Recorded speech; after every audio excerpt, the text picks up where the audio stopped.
I would just ask if for now, if you could just mute your microphones. I will be asking for questions and discussion as we go along, but just to keep the sound as good as we can. And I just want to say hello and welcome to those who are joining us on Facebook as well. I'm going to do my best to keep an eye on the chat on Zoom and the comments on Facebook, but love having all of you here. We all love the topic of ramping up revenue, that's for sure. So I'm going to do my best to give you some great tips and tools for doing that.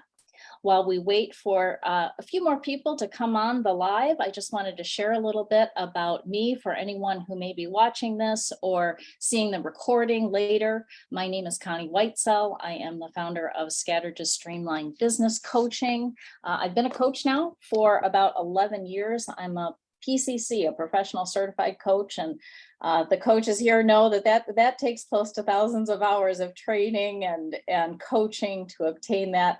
And I've also been a small business owner for about 22 years overall now.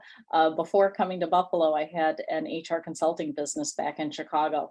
So I feel the pain of the small business owners, and I also know the joy that's involved with it. Like I mentioned, I'm originally from Chicago. I'm here in Buffalo now with my husband and two dogs, Charlie and Dylan. You may hear somebody barking in the background. Excuse me if you do. But while I've been sitting here waiting for you, I've heard a rooster in the neighborhood, a goat, and a dog. So the sounds could be quite interesting today. I also did want to mention as well for anybody, actually any small business owner, you don't have to be in the Buffalo area. I am one of the co-founders of Grow Buffalo Business, which was formed at the beginning of the pandemic to provide education and resources to small business owners. We've since formed a nonprofit, have grown tremendously. And I just wanted to share that not only virtually, but also in person, we're doing a lot of education and networking events. So I invite anyone looking for new opportunities to join us there and grow. All right, so as you're coming in on Facebook, please let me know you're here, say hello, and I'm going to get this started. If anyone, as you see, we have quite a few people on Zoom. If you are on the Facebook Live and would like to join us on Zoom, the link is provided under the events in the discussion in the Streamline Business Strategies group. So you're welcome to join us there or stay with us on the live. And of course, if you're watching the recording, just let us know that you're watching the recording as well. Ruth George is here watching us on Facebook. Wonderful. Let me just pull this up, make sure this is working.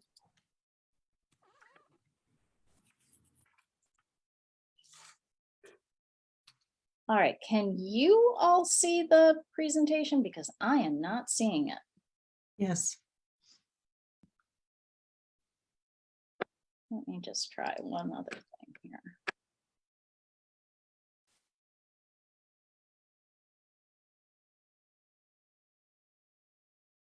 Technology, always fun.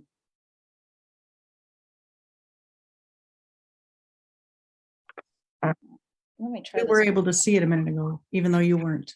Let me just give it one more try, see if I can see it. If not, we will we'll try something a little different here. All right, how about that? Yes. Perfect. All right, let me set this up so that I can also see the chat and see all of you. I want to catch you if you have any questions as we get into this more.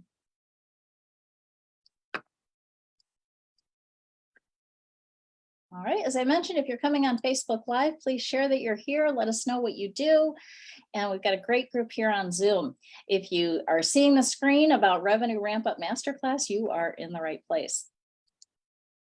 Laura, yes, we are recording this. It will be both on the Facebook Live and I'll be putting this up on the page. So no worries that if you need to miss part of it. All right. Anybody who knows me knows that I can't give a talk on business or marketing without talking about the importance of planning. And this stat really is true. Studies have shown that businesses with a plan achieve their goals 30% on average faster than those without. So whenever I begin working with a client, we create that plan. Usually we focus in the next upcoming 3 months because 3-month goals really incentivize fast action.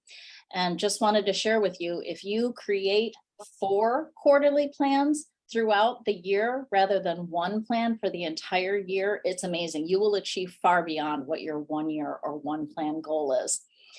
And of course, with planning, a big part of that plan is marketing. And that's what you most wanted to hear about today. So I'll be covering streamlining your marketing with 3 key tips for doing that.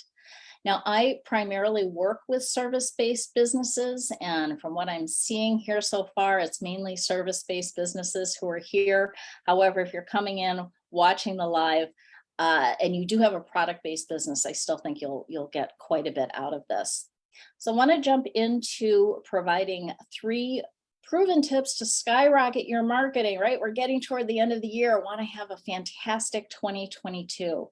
So going to get into some of those. And I just realized, Laura, in saying that, it's recording on Facebook, but I don't know that I'm recording this here. So let me do a backup here just to be sure we've got it covered.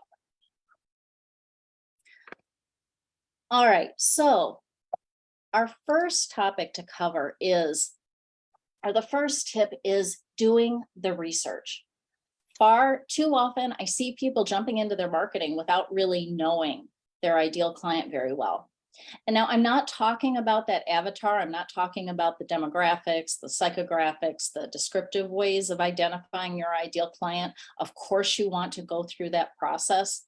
What I'm talking about is actual market research in communicating directly with your clients, ideally in a conversation, whether it's over Zoom, in person, having coffee, by phone. A number of people I see do surveys and polls, and those are helpful, but they're just not as effective as having a true communication, a back and forth with someone where you can really do a deep dive into the conversation and find out more about them. Now, these conversations can take place with your current clients, with past clients, with people whom you identify as your ideal client or customer, but may not work with yet. And I wanted to cover 3 aspects, three things that you really want to gain from this conversation at a minimum. The first is identifying what their biggest challenges are in your business field. So for example, Brandon, it may be, I know you develop websites and you have a specialization in making sure that they're accessible for people with disabilities, correct? So a large challenge for perhaps a number of your corporate clients might be determining, what are those accessibility issues? What types of disabilities do they need to concern themselves with? I imagine. So there's probably a lot more. So as you're thinking about your ideal customer or client, you want to find out what are their biggest challenges. And sometimes we make assumptions about what those challenges are, but when you have that real conversation, it may be true, but it may be false. There might be something else there that allows you the opportunity to serve and support them. Which leads to the next aspect of market research that's so important to obtain and to determine is how you may best serve them. In this conversation, this market research conversation, that may mean, and that does mean sharing about what you do and how you do it and asking for their feedback. So I want to keep in mind, these are not sales conversations. Although it may turn out that there's an opportunity for a sales conversation down the road, these are really about getting their feedback on what you do and if you're offering the right things to help address those challenges that they have. And the third aspect of this at a minimum, what you'd like to find out during this market research conversation is, where are they? Where do they typically hang out? Where do they go to gather information? Where do they go to meet their colleagues? Are they online? Are they in person, perhaps in networking groups? Do they belong to particular associations? Are there particular online social media platforms where they really like to engage? And how do they most like to learn about service providers or product providers like you? I cannot emphasize enough the importance of this step and not skipping it. It really is critical for any business. And too often I see that it is skipped, especially if business owners or sales professional don't do that business strategic growth planning that I mentioned. This market research is such a key part of that. So think about that for yourself. It's never too late. If you've done the market research and you feel like you really have a great handle on your clients, wonderful. But you'll also see I included a note here that said this is for all business stages. This is not just for when you are starting up. Oh, you're not seeing the advancement. Well, that's not good. Thank you, Serena, for sharing that. um, yes, because mine are advancing here. All right, let me back up a little bit.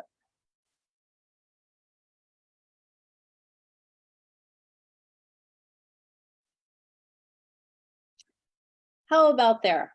Yay, thank you. Yeah, thank you. I'm so sorry. I knew between Zoom and Facebook there'd be some kind of tech glitch, but I really appreciate you sharing that with me so I could correct it earlier than later. So these are the three areas that I've just covered, obviously. And what I was just mentioning is it really is for all business stages. And that's because your client, your customer changes over time, their preferences, their challenges. Your business, your services, your products change over time. So it's really important to do the market research, find out their challenges, get the feedback on what you're offering, finding out where they're hanging out, and anything else. This leads to deeper conversations about your clients. So a really key aspect of this. So I'm curious, for those who are here, whether you're watching on Facebook or here on Zoom, if you would share in thinking about this, what would you, when you're thinking about these areas or anything else you can gain from market research, what would you most like to learn about your customers and clients right now? What would you like to dive deeper into? Would it be their challenges? Would it be getting feedback on what you're offering? Would it be finding out more about where they're hanging out, especially as things change over time? And I just ask for you to share in the chat or the comments what comes to mind for you.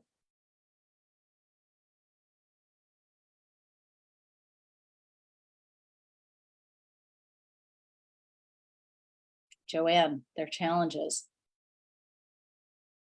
And Joanne, would you take yourself off mute? Would you mind just sharing a bit about the type of coaching that you do? I do executive coaching in corporations with leaders. And I think that's why I guess my most interest is to get their pain points and their language. I know what their challenges are. It's what's useful, I guess, is getting into their language. Oh, what a good point too. Think about just exactly what Joanne said. As you're doing this conversation, you want to record it, get their permission to record it or take notes so that in your marketing materials, you can reflect back exactly the language that they are sharing with you. That was very, very helpful, Joanne.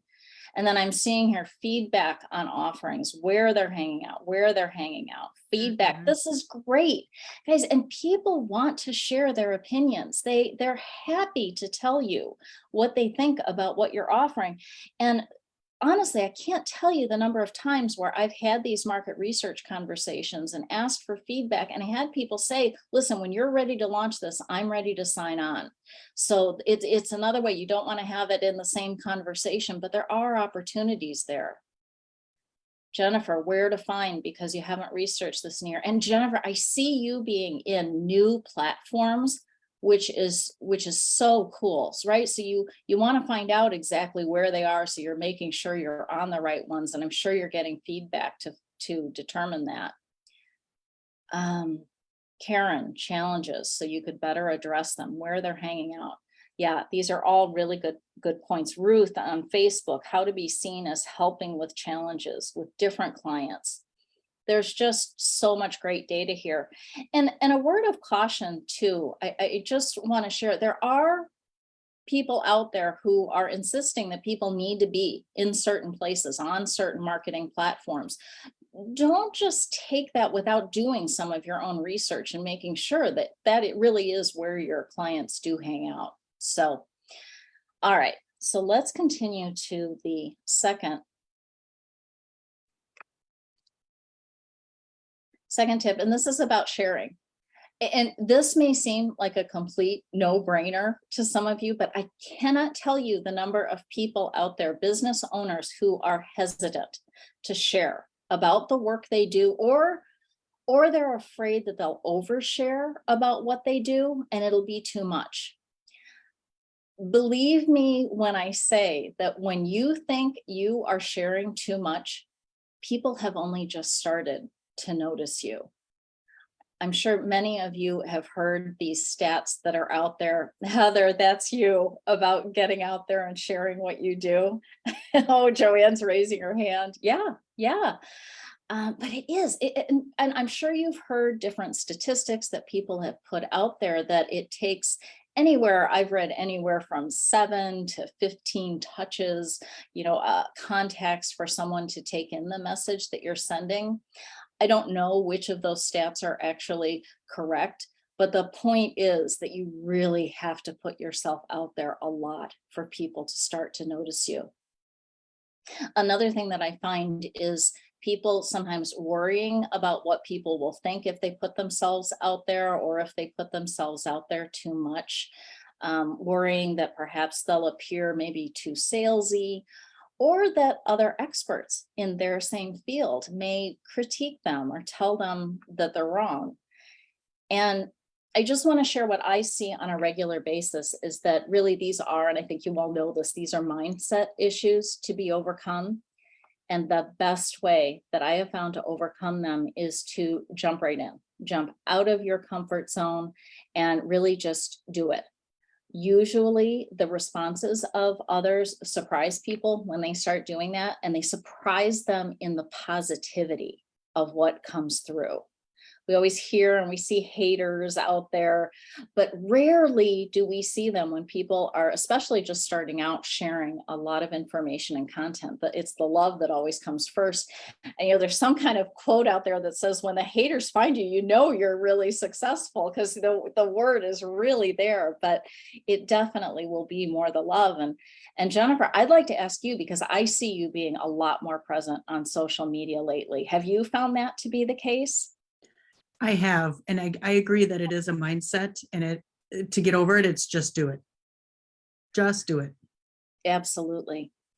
And Serena, so you're saying, I think I'm the oversharer because I love what I do and I'm type A. And Serena, all right, so where do you think you're oversharing? I'm curious. I think when people ask me what I do so much that I don't know what to focus on. So I kind of tell them everything I do. Okay, so you're thinking more sharing in the content of what you're, and share again so the group knows, what is it that you do? I do HR consulting for a life and health insurance brokerage. So I am a licensed life and health broker, but I've really put 100% of my focus on doing HR consulting for the insurance clients. Okay. Is there anyone here in this group that thinks that Serena just overshared in describing what she did? Please raise your hand if you do. No, you said that beautifully. You said that very succinctly, very naturally. It was not an overshare. We're friends in networking groups and in social media. I I don't see a lot from you. So, and that's not to say that you're not putting it out there, but all the algorithms that are involved. And I haven't been to many in-person networking events that you may have been in lately because of my surgery and things like that. So get out there and share more. People need what you have to offer, just like with everyone else here. Let's see, Colleen, I want more information. Can you share a little bit what you mean by that, Colleen? I was responding to Serena, like, no, that wasn't an overshare. Oh, I want more. perfect, perfect. And Heather, I heard once someone say that there is no such thing as posting too much on Facebook or social media because they are a constant reel and you never know where your stuff will show up. Absolutely. People are not constantly on there. They definitely are not seeing every post that you're putting up there.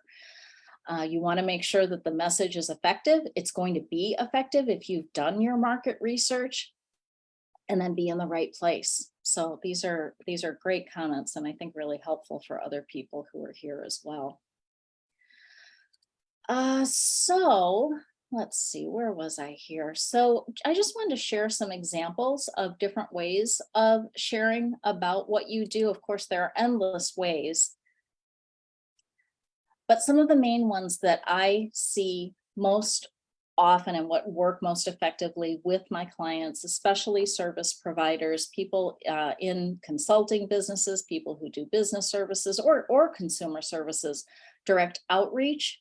So that can mean contacting directly people you know or would like to work with, just to have conversations about their situations, what you do.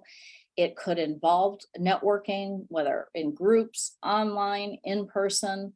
There's so many ways to approach direct outreach with people.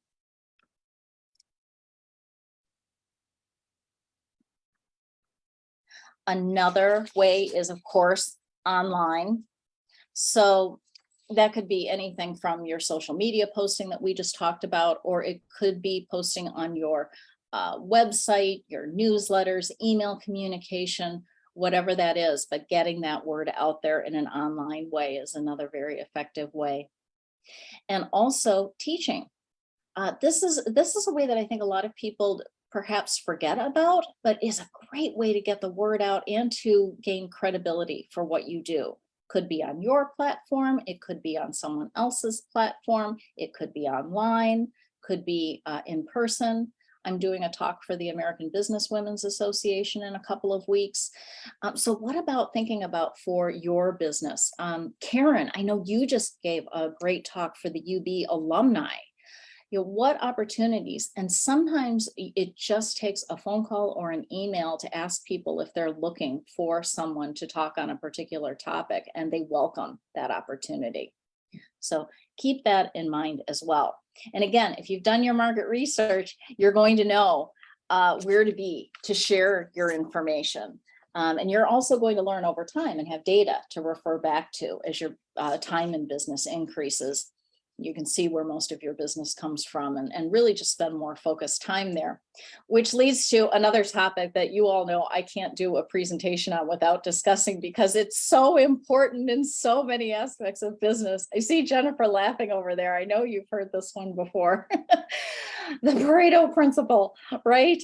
And that's all about the fact that 80% of outcomes come from 20% of inputs.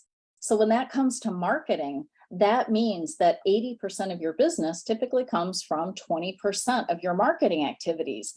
So you can just figure out what those, 2 to 3, whatever that 20% marketing activity is, and focus more there. It's definitely going to lead to more business. Of course, again, as I just mentioned, if you've been in business for some time, you have data to look back on. Make a list of, or look back on your past clients, your current clients, and see how they found you. What was the catalyst for them deciding to work with you? How did the majority of them ever hear of you in the first place? And again, if you're newer in business, that market research is going to help, and you can play around with different things. You can test things out and see what works. Another thing I just wanted to share is the wide variety of marketing activities that can fall under that 20%, depending upon the businesses. I'm just looking at the group here now. Colleen primarily provides Medicare insurance. She is a broker and provides advice with regard to Medicare. So her audience tends to be a bit older, people who are getting close to 65 or parents of those who are turning 65. So Colleen, actually, you rely quite a bit on print materials and people seeing postcards and flyers at senior centers and things like that, whereas something like that may not work as well for other businesses. Would you say that's correct? Yes, yeah, that's, some of the younger people are on social media, most of them, many don't even have computers, so. Yeah, yeah. You also have the additional challenge that you cannot reach directly out to someone. They have to find you and reach out to you for you to have that conversation, which Correct. that's a big challenge. So, but this is your way of overcoming that, which is terrific. For many businesses, I work with quite a few financial advisors, and their business is very referral based. Which, on a side note, for so many businesses, please think about this: word of mouth marketing, whether that is referrals, whether that's reviews online, recommendations, that is the number one form of obtaining business. It's the most trusted form of marketing. So studies have shown that 86%, that so many of consumers rely on recommendations of close family and friends before making purchases. So that can really apply to any businesses. So keep that in mind, thinking about really obtaining those testimonials, those reviews on Google, the LinkedIn recommendations, and sharing those. Those go such a long way regardless of the business. But other ways as well. I have a photographer client who gets most of her business through online ads. Right. So, coaches so often related, because our services often are not inexpensive. One-to-one conversations can be really, really critical. That could be our 20%. So you see, just in talking about a few different businesses, what a wide variety of marketing activities can fall within that 20%. So the importance is really finding what that is for you. And I'd like to ask if you wouldn't mind sharing. We have a variety of businesses here. We have website design, career coach, Medicare insurance. We've got quite a few, and I'm sure we do on Facebook as well. I'm curious, what would you say is your number one marketing activity for driving business to your own practice or business, your venture?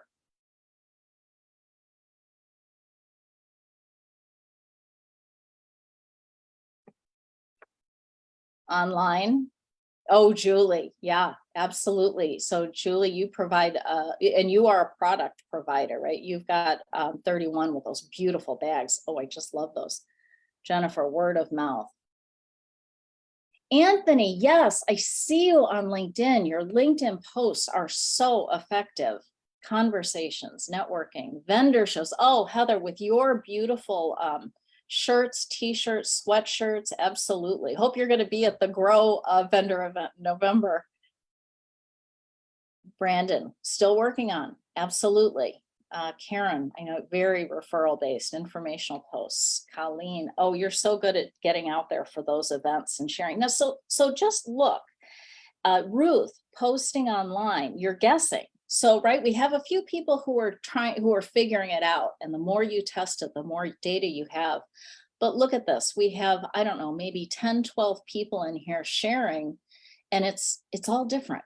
So don't just think because somebody else is doing one thing that you should be in there doing that exact same thing. It really is important to find out what works best for you. So thank you, everybody, for sharing that. My third key tip, and again, these seem so basic, and they really are, but often they're not easy to implement regularly, right? Doing that market research, that takes time. Sharing means coming outside of your comfort zone and being consistent. This is such another critical area. Once you have determined what those activities are, it really is just critical to make sure that you are consistent in doing them. So I often find people who think they're being consistent, but really until you start tracking things, you don't know for sure.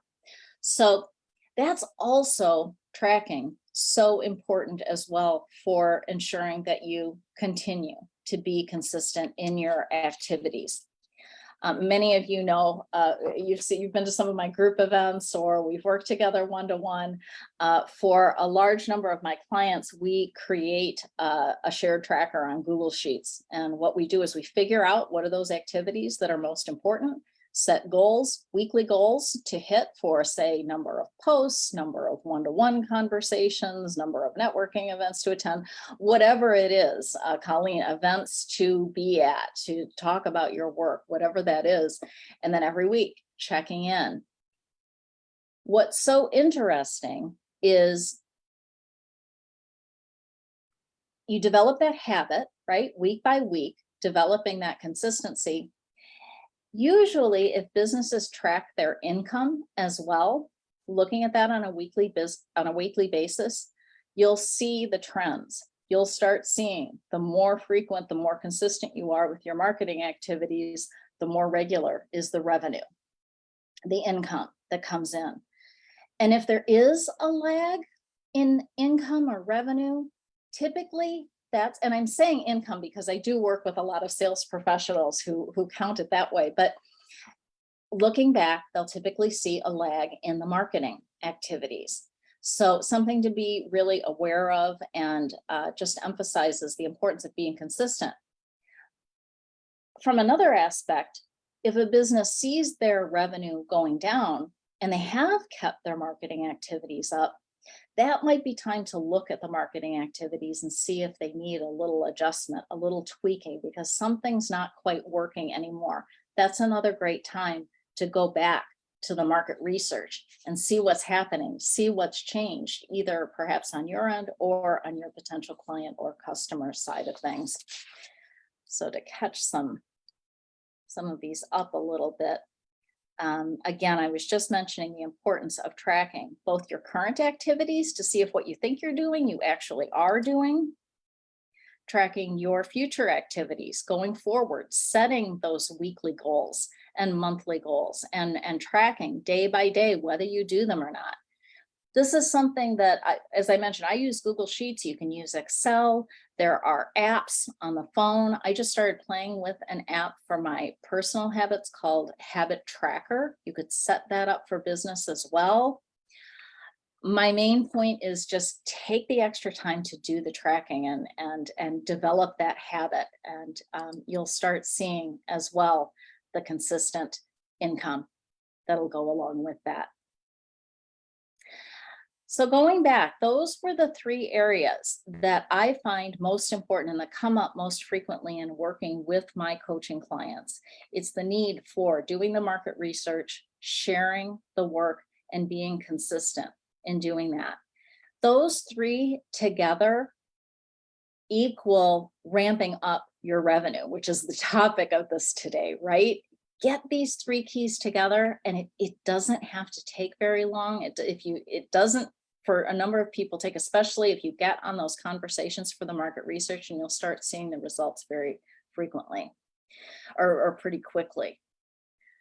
So I want to open this up for questions based on those. Does anyone have any questions, perhaps particularly related to your own business, or any concerns about any of these different steps?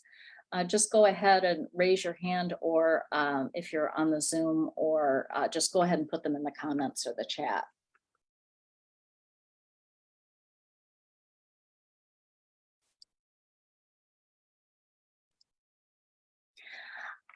Let me ask this then. Of those three areas, what area do you feel would make the most impact on your revenue and your business if you gave it a little extra focus?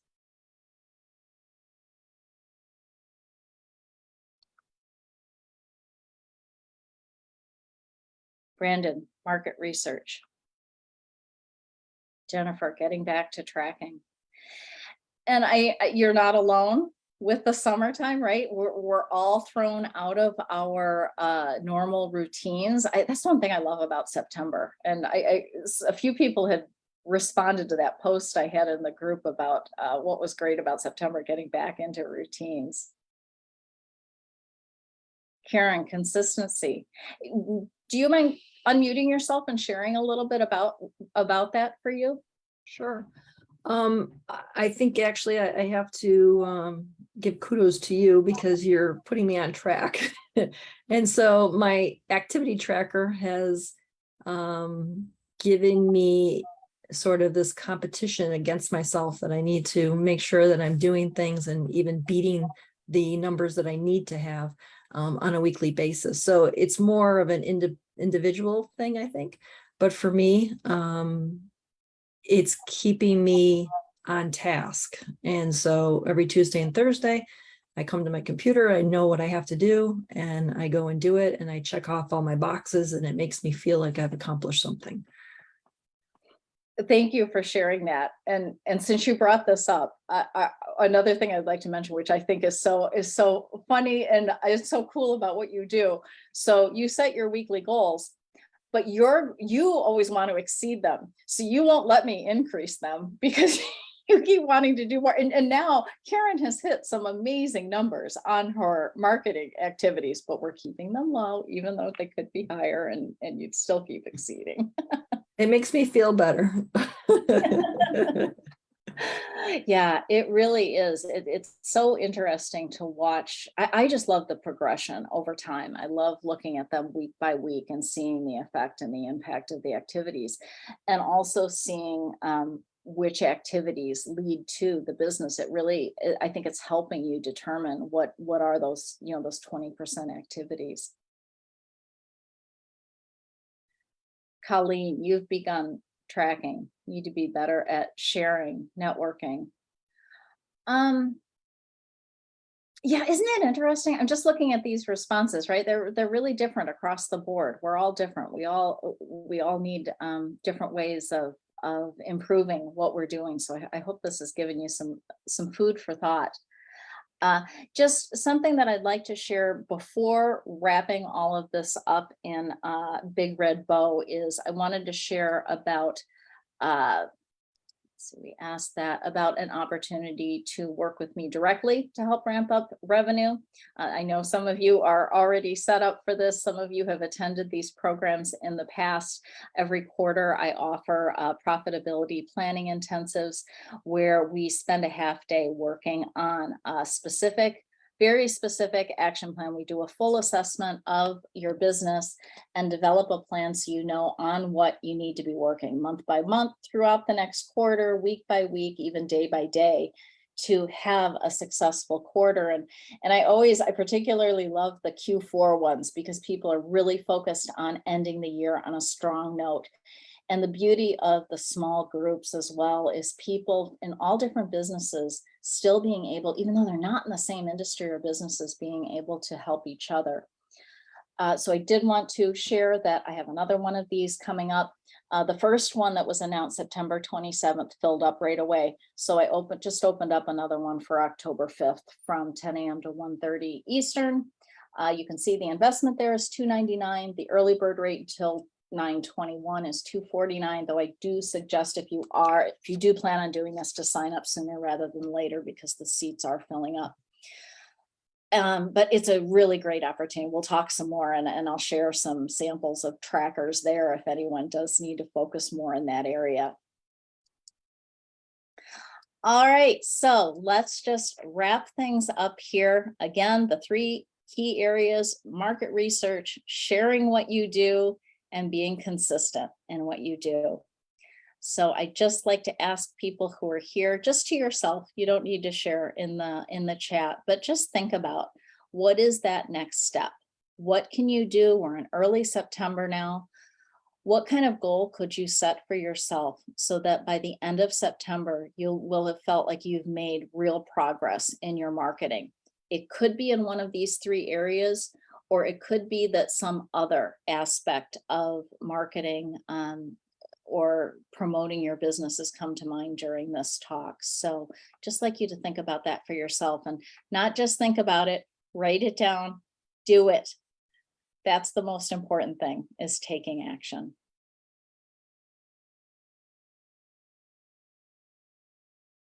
All right, before we wrap this up, does anyone have any final questions, comments, anything that they may like to share about what that next step is?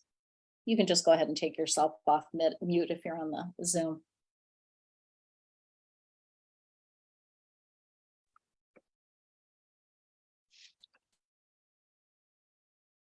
Brandon.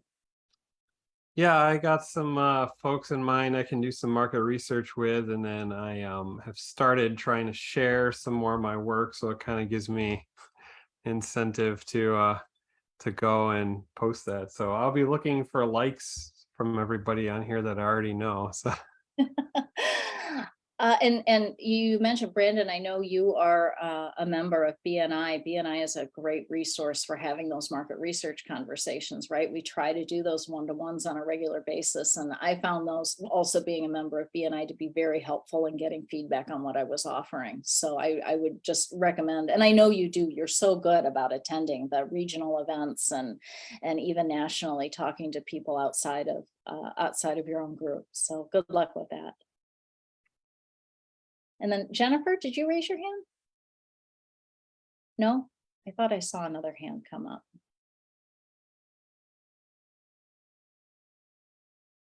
Yes, Heather. Can you hear me okay, Connie? Yes. Awesome. So I actually don't really do any marketing for my business yet, just because how small I am. I mostly just do a lot of Facebook posts. So I really want to get into marketing and get my name out there more.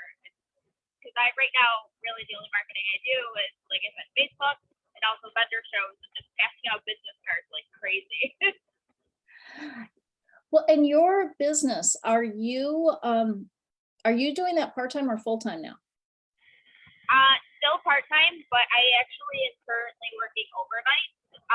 So it gives me the ability to work on my business throughout the whole day now. Okay, that's great. So, and Heather, would you share with the group what you do so everyone knows what you're talking about? Yeah, so my business is the Herd Creation. So I make custom shirts. And I also recently just got into expanding and doing custom tumblers. And I had like my own business where I sell it myself, but I recently even expanded to wholesale. And I actually am in a couple boutiques in like Florida and Virginia now, and I offer like my stuff at a wholesale price, and then they sell it in their stores now. Oh, that's fantastic. So already you're taking advantage of a lot of different opportunities. What would you say is the number one way that people find out about you? Vendor shows, definitely. So I have every weekend almost booked until November with shows. And I'm super excited because I'm going to the world's largest yard sale in 2 weeks, which is a very huge event, and it's going to be my biggest show yet. And I'm really excited for it. Oh, congratulations. Oh, so you'll be looking both for direct consumers and retailers who may want to sell. Oh, congratulations. That's fantastic. Thank you for sharing that. Okay. Well, I would just want to thank everyone for joining, whether it be on Facebook or here on Zoom. It was wonderful to see your faces here on Zoom, see such great smiles, and I appreciate you sharing.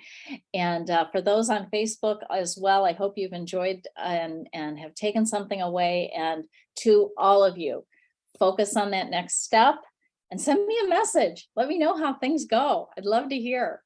Thanks everybody for being here.